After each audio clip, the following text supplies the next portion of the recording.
Pecahan adalah bagi. Misalkan kita punya satu kue. Kemudian kue itu hendak dibagi dua.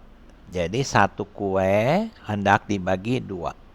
Nah, hasilnya adalah seperti ini. Jadi kita gambarkan ini hasilnya. Nah, kalau kita lihat dari definisi pecahan, ini adalah satu bagian dari satu kelompok yang terdiri dari dua bagian yang sama nilainya. Nah, dengan demikian, kita bisa katakan 1/2 itu sama dengan 1/2. Jadi kalau kita dituliskan 1/2, kita bisa artikan ini sebagai 1 dibagi 2. Nah, jadi kalau kita punya 2/2, kita bisa katakan ini sama dengan 1, karena 2 bagi 2 adalah 1. Jadi 5/5 itu 5 dibagi 5, yaitu 1. 9/9 itu juga 1. Nah, bagaimana dengan 3/2? 3/2 ini adalah 2/2 dan 1/2. Nah, 2/2 ini 1. 1/2 kita tulis 1/2. Jadi 3/2 itu bisa ditulis dengan 1/2. Nah, bagaimana dengan 7/2?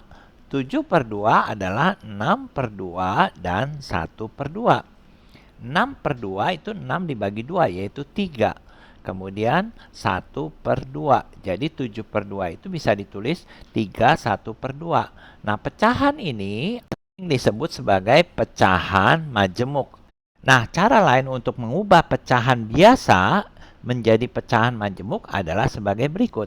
7/2 ini adalah 7 dibagi 2, itu 3, tapi sisanya 1. Nah, satunya ini kita tuliskan 1/2.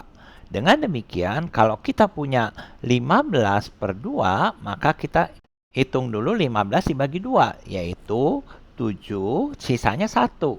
Satunya ini kita tulis 1/2. Nah, jadi kalau kita punya 37/6, maka kita hitung dulu 37 dibagi 6, yaitu 6. Sisanya 1, karena 6 kali 6, 36 kan. Jadi hasilnya adalah 6 1/6. Gampang kan? Satu contoh lagi, 55 dibagi 9. Nah, di sini kita lihat 9 kali berapa yang mendekati 55? Tentu 9 kali 6. Nah, 6 kali 9 itu 54. Sisanya berapa? Sisa 1. Kita tulis 1/9. Gampang kan? Nah, sekarang bagaimana dengan kebalikannya? Kalau saya punya misalnya 2 1/2, hendak dijadikan menjadi pecahan biasa. Nah, 2 itu kita tahu adalah 4/2. Dengan 1/2, tentunya ini menjadi 5/2. Nah, bagaimana dengan 7 1/6? Nah, di sini kita membayangkan 7 itu adalah 42/6. Bagaimana dapatnya? Yaitu 7 dikalikan dengan 6. 42 dibagi 6, kemudian ini 1/6. Nah, menjadi 43/6. Nah, nanti setelah itu kita bisa cara cepatnya. Misalnya 92/3. Nah, kita bayangkan 9 kali 3 di sini 27.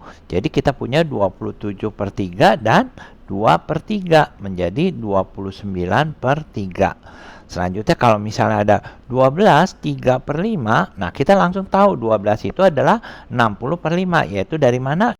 60-nya dari 12 dikali 5. Jadi 60/5 dengan 3/5. Jadi hasilnya adalah 63/5. Gitu ya, gampang ya.